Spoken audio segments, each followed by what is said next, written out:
Forex മാർക്കറ്റിൽ traders ഒരു position ഒരു ദിവസം മുഴുവനും ഹോൾഡ് ചെയ്ത് വെക്കുന്നതിന് നിങ്ങളിൽ നിന്ന് ഈടാക്കുന്ന ഫീസിനെയാണ് സ്വാപ്പ് എന്ന് പറയുന്നത്.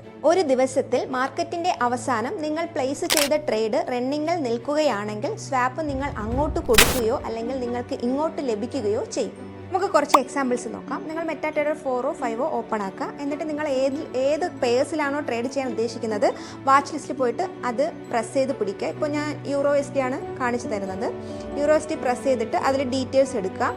ഡീറ്റെയിൽസ് എടുത്തിട്ട് അവിടെ സ്വാപ്പ് ലോങ്ങും സ്വാപ്പ് ഷോർട്ടും കാണും. സ്വാപ്പ് ലോങ് എന്ന് പറയുമ്പോൾ നിങ്ങൾ ഒരു ട്രേഡ് ബൈ പ്ലേസ് ചെയ്തിട്ട് അത് ഒരു ദിവസത്തിൽ കൂടുതൽ ഹോൾഡ് ചെയ്യുമ്പോൾ അവർക്ക് നമ്മൾ സ്വാപ്പ് ഈടാക്കുന്നതാണ് $6.52 നമ്മൾ അങ്ങോട്ട് കൊടുക്കുന്നതാണ്. അതുപോലെ സ്വാപ്പ് ഷോർട്ട് എന്ന് പറയുമ്പോൾ നിങ്ങൾക്ക് ഇങ്ങോട്ട് ലഭിക്കുന്നതാണ് $1.56. ഇതുപോലെ തന്നെ ഓരോ പേഴ്സിലും സ്വാപ്പ് ഈടാക്കുന്നത് ഡിഫറൻ്റ് ആയിട്ടായിരിക്കും. ഫോറക്സ് മാർക്കറ്റിൽ സ്വാപ്പ് ഫീസ് കുറയ്ക്കാൻ നിരവധി മാർഗങ്ങളുണ്ട്.